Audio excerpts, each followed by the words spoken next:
So we're gonna check out this video. And as you watch this, I want you to think of the 2024 election. Out of the 100% of black women, 92% of black women that voted for Kamala Harris. What were those reasons?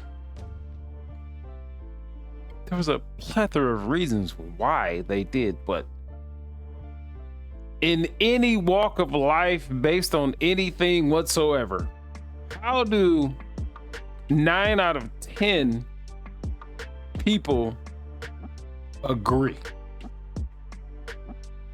Now, saying that, normal thinking people, most of us would agree on, just normal things. We don't really want crime in our streets.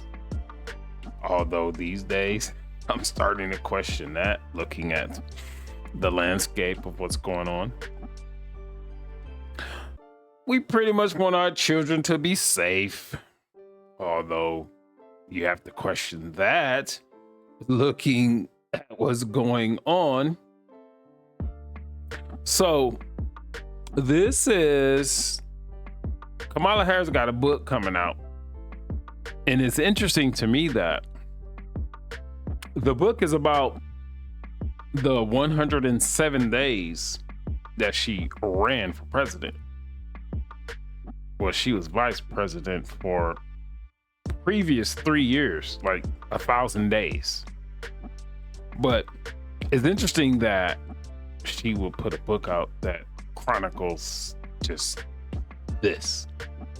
It's 107 days. That's pretty much 90 days and 2 weeks. 3 months and 2 weeks, pretty much. I don't know. That's just striking to me. You were second in command. You pretty much had your hands on the nuclear codes.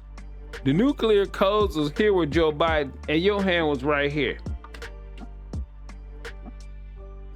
For 3 years. But you put a book out that chronicles the last 90 days and 2 weeks.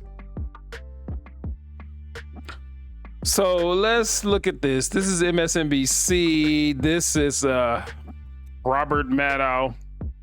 Maddow interview with her, because she's on some type of book tour right now and she's fucking failing miserably. But we can say failing, but those of us who have been looking at this is pretty much par for the course for this lady. It's called 107 Days. It comes out at midnight. More with Vice President Harris right after the break. We're back with former Vice President Kamala Harris, her new book about her 107-day presidential campaign, the shortest presidential campaign in modern history, for all the obvious reasons. That book comes out tonight at midnight. Vice President Harris, I want to ask you about something that's going on right now in the news. We've had, in the last few days, 2 developments from the president that are the sorts of things that you were warning about, but now we've got them and we have to decide how to contend with them. One is the president directly ordering the Justice Department to bring criminal charges against people he perceives to be his political enemies, including firing prosecutors who told the administration there was not an evidentiary predicate to bring those charges. We've also now, in an executive order today, we've got the president describing Antifa, the anti-fascist, it's not even really a movement, the anti-fascist tactics of a portion of the protest movement as a domestic terrorist organization. What is your reaction to those things? What do you think the appropriate response is to things like that? Well, in normal times, we should and could expect that our courts would step in when asked to declare the legality or illegality of what the president is doing, because you should expect courts to step in when At every chance given, the Democrats call him a dictator. If he was a dictator, the courts would play no part. A little bit of tidbit. I'm gonna dissect every fucking thing that these people talk about. You know, Civics 101, we all know. We designed our democracy through 3 co-equal branches of government: the executive, the legislative, and the courts, the judicial. And I would like to believe that that is still something that is standing. Certainly at the local level, you can see where the various courts have actually provided the guardrails against his abuse of power, against President Trump's abuse of power. The lower courts have been more inclined to step up. But my fear is that as some of those cases reach the United States Supreme Court, that we can't necessarily count on precedent to dictate how they will rule. And as a dictator, the lower courts, the Supreme Court, will have no say whatsoever. As you call this man a dictator, you're saying you're being hypocritical, which, I mean, I'm not surprised. This is what Democrats do. All you have to do is listen to what Democrats say. They live in hypocrisy and they project to a crazy level. It's easy to see. This is what she's doing. On the president's power. And again, Rachel, we talked about this during those 107 days, because remember, the court before the election basically said that the president of the United States would be immune from whatever he did in office. So he walked in to the White House with what he thinks is a blank check. And specifically on the Justice Department, that immunity ruling effectively told him he can direct the Justice Department to do whatever he wants, which he is now doing online, telling them to bring baseless prosecutions. But, you know, there are a couple. That is not true. That immunity, the presidential immunity, absconds him from prosecution of actions that he does while being a president. It has nothing to do with pretty much anything. It mostly has to do with like war crimes and things of that nature. That's what it mostly has to do with. The presidential immunity don't have anything to do with like the legislation that he has passed or his executive orders or anything like that. Keep it in mind. Couple of things that have happened this week, and every week we should take note when they do. But one, again, we've talked about the response to the Kimmel suspension, but the other is that U.S. attorney who was appointed by the president, is a Republican, and said, I'm not doing it. And as a former prosecutor, you know, one of the things I know, whether people like it or not, is prosecutors, for the most part, especially if they've been doing it for a while, are apolitical and take seriously their oath to do justice without fear or favor, and to do what they believe is the right thing to do based on the facts and the law. And we have seen this week evidence of someone who I'm sure didn't vote for me, and we may disagree on a whole lot of other stuff, but he had the courage to stand up and say he's gonna follow his oath and do what is ethically right. So let's take heart and hope that others within the Department of Justice will see that that is, you know, have a something that steers their conscience. But, you know, I mean, conscience? Let's not also be distracted by the fact that there are going to be the career people who understand that. But then Trump is appointing people to these positions who have no experience as a prosecutor. And the closest they have to it is their experience defending him against crimes, and are now sitting behind the desk making decisions about who should be charged with what. So it is a scary time. I don't mean to suggest otherwise, but there are these moments that we should also take note of. So you got a lady like this that's pointing to someone's credentials when Every single position that she has held, she has been given. But she's pointing to someone else's credentials. Projection and hypocrisy is strong with these people. And you know why? Because they don't have a plan. They don't have a plan. Actually, you know what? They do have a plan. Just be evil and combat whatever Donald Trump does. That's their plan. What type of a fucking plan is that?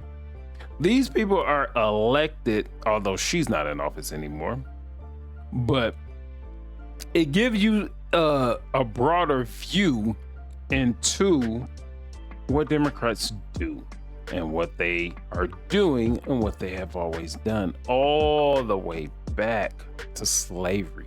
This is what they do. The people be damned as far as they go. They want to be in power, and they just enrich themselves, and they just want to do what the fuck they want to do. So, if you haven't figured out by now, I'm much more of a conservative leaning person. One of the things that I think would just be awesome is to actually help people. I don't want to give people handouts. That's the last thing I want to do. I am not going to give you a handout. But if there is something else that I can do to be able to help people, I would do that. The Democrats just believe in handouts. Just back in the post 60s, just get black folks welfare and handouts and do all this.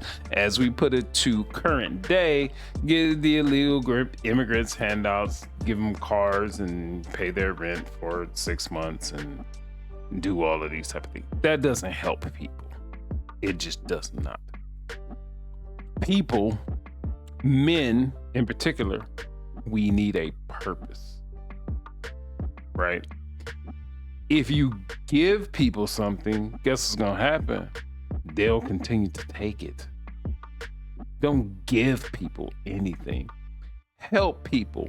Don't give them anything. Yes, and there have been, to that point, there have been multiple. That was a tangent, wasn't it? Trump-appointed U.S. attorneys who have resigned or left office. Yes, they have. Yes, they have. Yes, they have. Let me ask you a politics question. I mentioned in the intro tonight that you say in the book really bluntly that your personal first choice for your running mate would have been Pete Buttigieg, and you praise him effusively. You say he would have been an ideal partner if I were a straight man. And you say effectively that demographically it was too much to ask of the American people to ask them to elect you with him as your running mate. I wonder if his reaction to that, since this part of the book has come out, if you've had any reflection on that, or I guess I'd ask you to just elaborate on that a little bit. It's hard to hear. Yeah. With you running as, you're the first woman elected vice president. You're a black woman and a South Asian woman elected to that high office, very nearly elected president. To say that he couldn't be on the ticket effectively because he was gay is hard to hear. No. That's not what I said. That he couldn't be on the ticket because he is gay. My point. Hold on.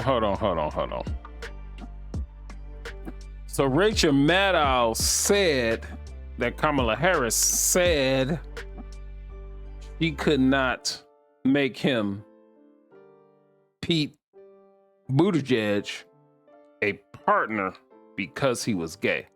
That's what was said. Kamala Harris says that's not what she said. How about,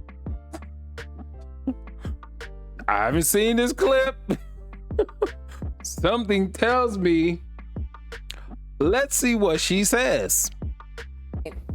As I write in the book, is that I was clear that in 107 days, in one of the most hotly contested elections for president of the That's what United she States did. against someone like Donald Trump, who knows no floor.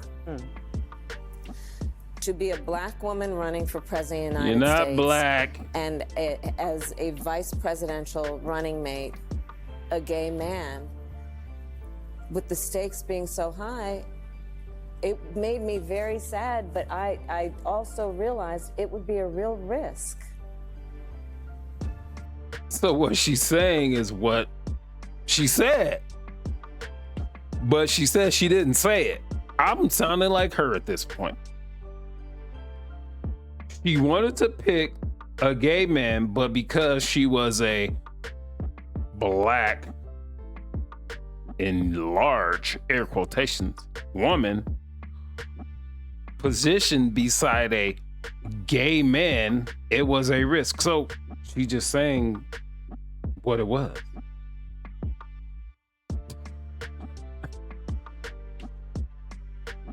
Now, a lot of people don't pay attention to politics, but you should, because it dictates aspects of our lives.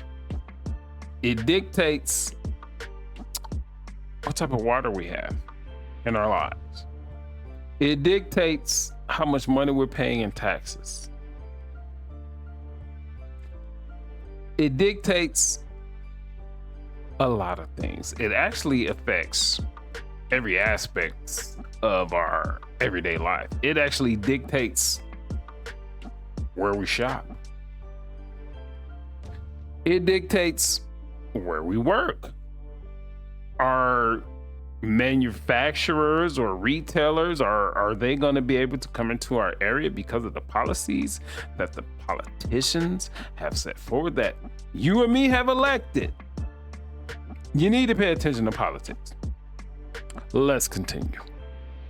No matter how, I've been an advocate and an ally of the LGBT community my entire life. So it wasn't about Had nothing to do with it. Any prejudice on my part, but That we had calculation, such a short period of time,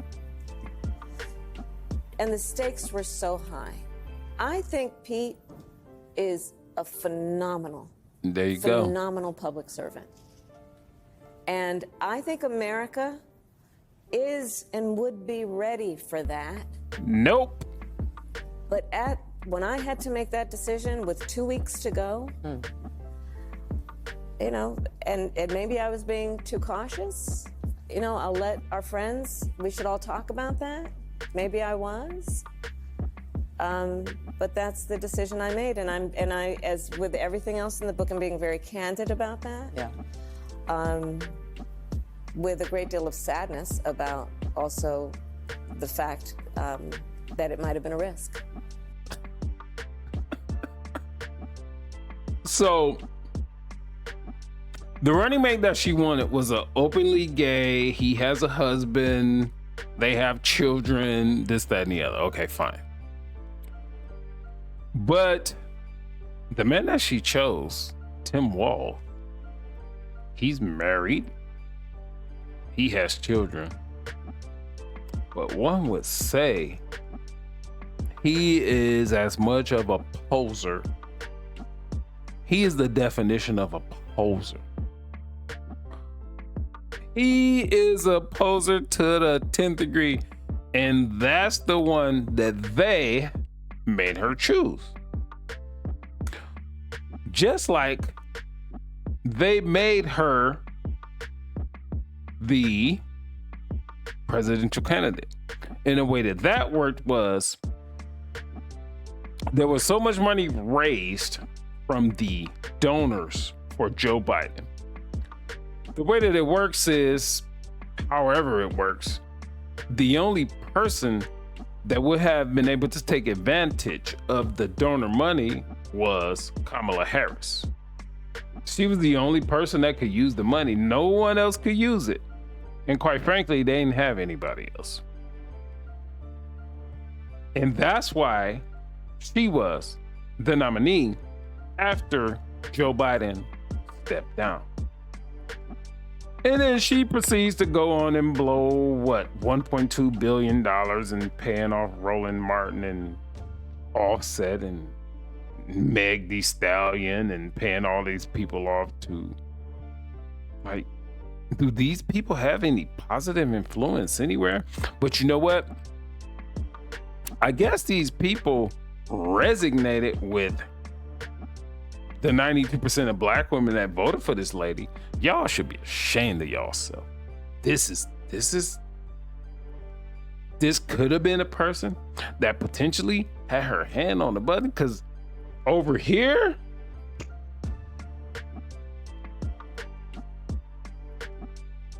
I figure myself,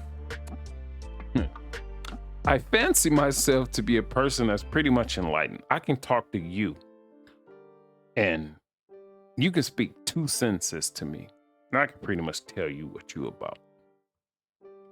You know what that's called? That's called judging.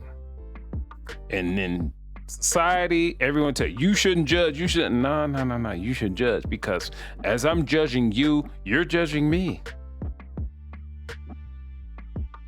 Ooh wee, was that another tangent? Let's keep it on this so-called black, Jamaican, South Asian, whatever she is. What is she? Donald Trump said, I didn't even know she was black until they said she was. That shit was funny to me. Will you consider running in 2028? That's not my focus right now. I know it's not my focus at all. I know it really isn't. I'm just gonna. Yeah. Well, I know you're not considering it now, but are you saying, when you said you're not going to run for governor of California? Correct. Were you saying you are never going to run for anything ever again, or were you just saying I'm not going to run for that office right now? That was the decision before me, and I made the decision not to run for governor of California. By the way, there are a lot of great candidates running, and I love my state, and we want somebody to definitely follow in the footsteps of Gavin in terms. Like, you talk about a black person. I know a lot of black folks. All right, I'm not gonna put no credentials out there. I don't think I have to. I don't know any, air quotations, black folks that look like this. None.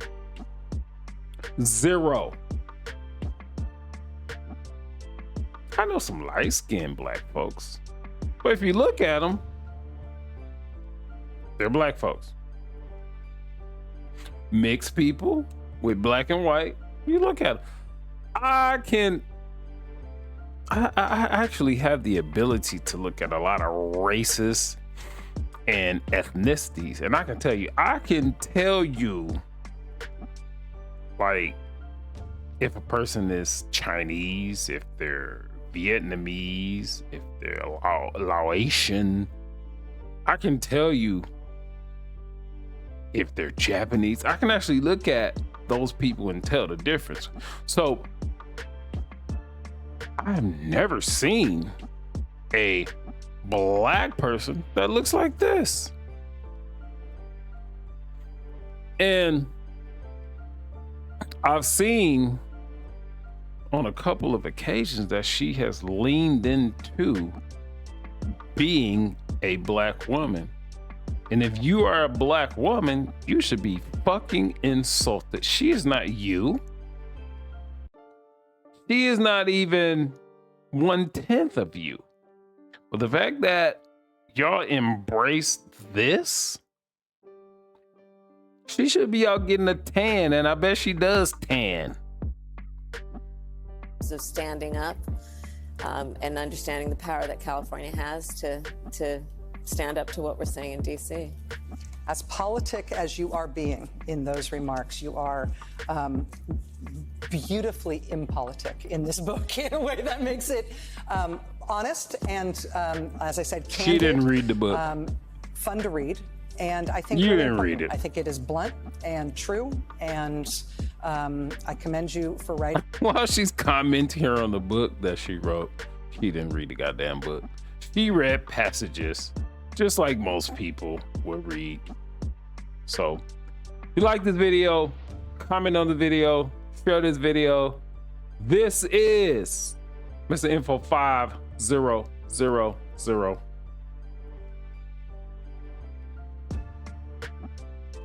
Peace.